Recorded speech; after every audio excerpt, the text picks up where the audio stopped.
We forgot to mention tomorrow's Throwback Thursday on Put Up or Shut Up Rock and Roll Trivia. Oh, that's right. Yeah, normally you guys kind of tease that throughout the week. You're right. As we say in the business, a tease. Yes, this is a good one. Oh. That's code. If you're a P1, you know what that means. The 80s. 80s. We like it. Again, I love the 80s. Did I tell you? I don't think I told you guys this. When my wife and I were driving around Northern California over the weekend for West Coast Bob's wedding, we found a radio station that plays nothing but the 80s. That's their entire format. Martha Quinn is the morning jock. Yeah. Oh, really? Mm-hmm. And it's local San Francisco, or is it? I think it is. Wow. Yeah. That's pretty cool. Mm-hmm. Do you think, how long do you think the 80s craze will continue? So many things I watch, Stranger Things, The Goldbergs is the show I watch now, lots of movies, Hot Tub Time Machine, goes back to the 80s. And I wonder how long that will last. Be a thing. Yeah, how long will it be a thing? Like in the 80s, you know, Happy Days, or in the 70s. I mean, like the 90s probably has a feel. After that, it's hard to delineate the decades in my head. But if you live through it as a teenager, you probably can easier. I don't know about that. I think the 80s, the 70s, the 60s, the 90s have a feel, and after 2000, it doesn't. Maybe it's because of our age, but Yeah. I think that, I bet people in the 2000s would feel different. I don't think so. I think 2000 to 2010, you know, because in the 90s, I essentially was doing exactly what I'm doing now. You know, I'm sitting right here. Yeah. And I think it You're an adult. has a feel to it, you know. The 2000s and the 2010s to 2020, I don't think have a feel to it. I as think much. people would say it was the coming of, cell phones, texting, Apple. But the problem is, in the 70s and the 80s and even the 90s, a television show we all watched. Everybody had the same thing. Well, a lot of the same reference points. Exactly. In the 2000s and certainly the 2010s, Everything just splintered. Yeah. you're all there's You can 500 do what you want. things. That's True. right. I mean, a big TV series ending like Game of Thrones is only watched by 6 or 7 million people. MASH is watched by 70 million people. Yeah, you know, That's why those numbers will never happen again, probably. Right. Seinfeld.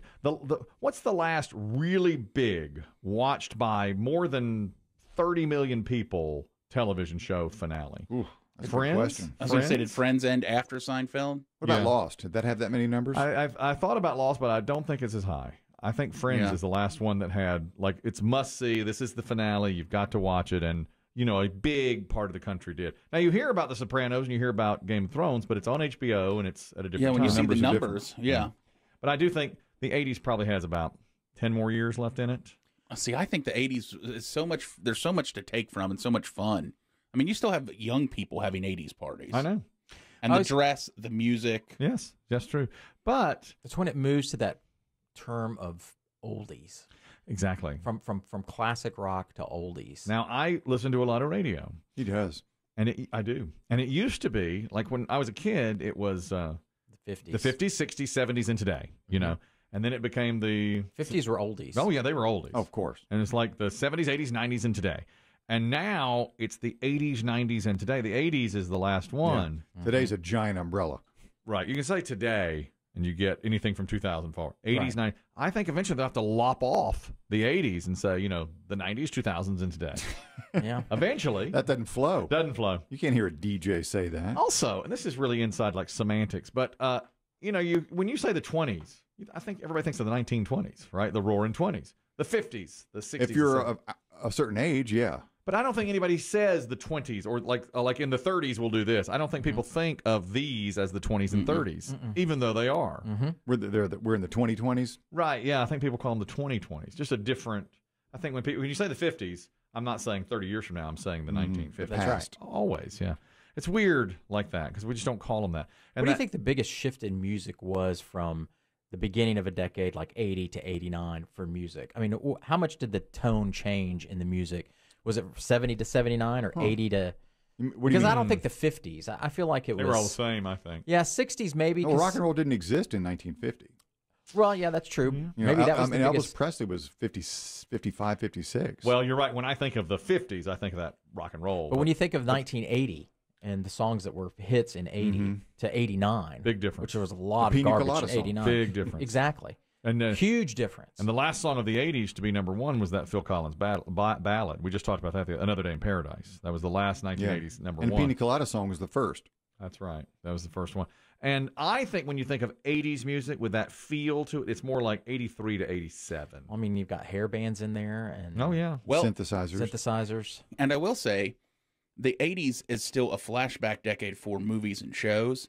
So I think that's why it stays more front. You don't get as much in the 60s and 70s. Right, but see, in the 80s, which you didn't really live through, you were born in the 80s, we did have shows and movies set in the... Or talk, like The Big Chill it's all about the 60s, you know, it's like they graduated that's in the 60s. the frame. And Happy Days is all about the 50s, you know, and Grease is the 50s, you know, that's, those types of things were big, now they don't do it anymore. So the 80s, I think, eventually will fade away. Well, that's Stranger Things you watch. Isn't that Huge. all 80s based? Yes. Oh, yes. And see, I think in 10 years, would Stranger Things be a hit? I mean, the people that were born. I mean, that's Biggie. I mean, if you were born in 80, you're 40. You're 42 now, 41. If you're born in 1980, right? So I mean, it's like 10 years from now, if Stranger Things had never existed and they came out with it in 10 years, would it still be a hit? Probably so, because young people love it. They love it. I mean, my kids love Stranger Things.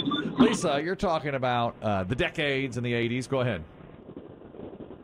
Yeah, I was just talking about, you know, the perception of time, you know, how everybody's different. But me personally, when somebody says, oh, yeah, 30 years ago, I automatically think like the 70s. Really? But it's really now 50 years ago. Yeah. Yeah. That hurts. Yeah. That really hurts. Yeah, time perception. We've talked about it, too, on this program.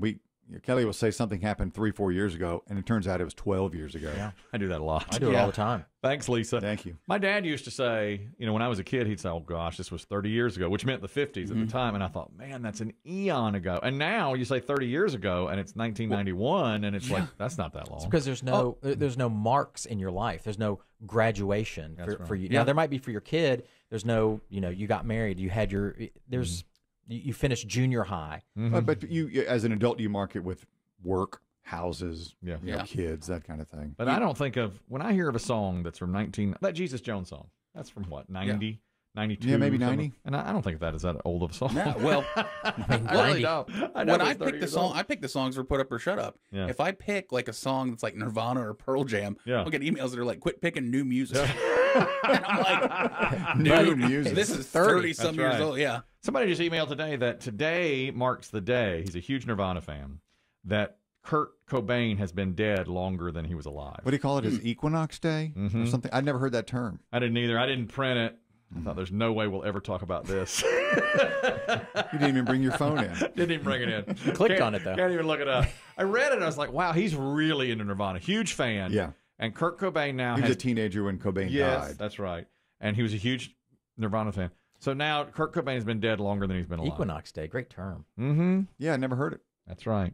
And the thing about Michael Jackson was he shot the Pepsi commercial at the exact halfway point of his life, the one that set his hair on fire.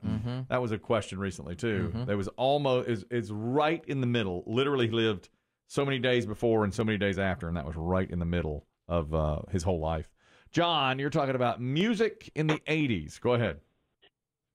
Yes, I think it's going to keep going on forever because from the 80s to the early 90s is the last of the true musicians where music started to become overly produced, computerized, auto-tuned. There's no musicianship anymore. A lot of people feel that way. I mean, a lot of people think I now. think it's out there. I really think there's plenty of musicianship. You have to search for it, though. It's not coming out of the top 40 It's radio. not going to play on top 40. You're right. Thanks, John. Appreciate it. You know, my son and I, we go to the same gym. We work out together. Is he getting shredded? He is getting shredded. He's looking good. I hate to say. He's running like an antelope, too. I mean, you should see this. I mean, everybody like gawks at him. His stride or just the rate? The rate he does, now the treadmill only goes up to 12. That's our all out. The coach will say, all out. Now, correct, I'm not a treadmill guy. Does that mean 12 miles an hour? Yes. He's running 12 miles an hour. That's like an Impala. Yes. He's an Impala. Not the car. No, animal. So he's 12 miles an hour, and he's already, he gets to 12, and so if he wants to go and make it more difficult, he has to go on a hill. So he'll increase the incline. The incline. So he'll do 12 on like a 5% incline. And I'm just looking at him like, what are you doing? Because a 12 is brutal. I've only gotten there a couple of times. Wow. He's just gone right past that. But the point I was going to make is some of the coaches who are younger will play nothing but rap music during the workout. And I can't get into it. I'm like, ugh, you know, I'm struggling because it doesn't flow for me at all. It's like, oh, God. And then we get out, and my son says, man, I love that playlist today. You know, that was Travis Scott. And I was like, oh, I hated it. I didn't know anything of it. Some of them will play throwback 80s, and I'm just, oh, my God. All over. That's your day. Oh, yeah. Yeah. Just what? Yeah. Man, your numbers are really good today. Yeah. It's a big deal. What you gonna do with your life? Great. They'll even play We Built This City sometimes. With, with a little funk beat to it, you know? And I bet your son's over there like, what is this? He can't get Untie into my rowboat, I'm flying. it. He hates it. He doesn't like it when they play 80s stuff. Set treadmill to 12. Right. He doesn't like it. Kendra, you're talking. Oh, Kendra. My favorite P1. You're talking about 80s music. Go ahead. Hey, Kelly. Well, you kind of just touched on it a little bit, but I was telling Biggie, you know, aside from classic rock and like all the ballads and stuff of the 80s, you know, the dawn of rap music was a big disruptor in the 80s. It came on the scene. You're right. Run DMC. Excellent point. All right. Run DMC. I'm out. He's right. But it's true. Thank you, Kendra. Oh, yeah. Exactly right. Like my friends in the late 80s. My friend Dustin, who you call Fonzie, he was so into rap. And you know what I said? I don't get it. More like crap. They're talking fast. That scares me a little.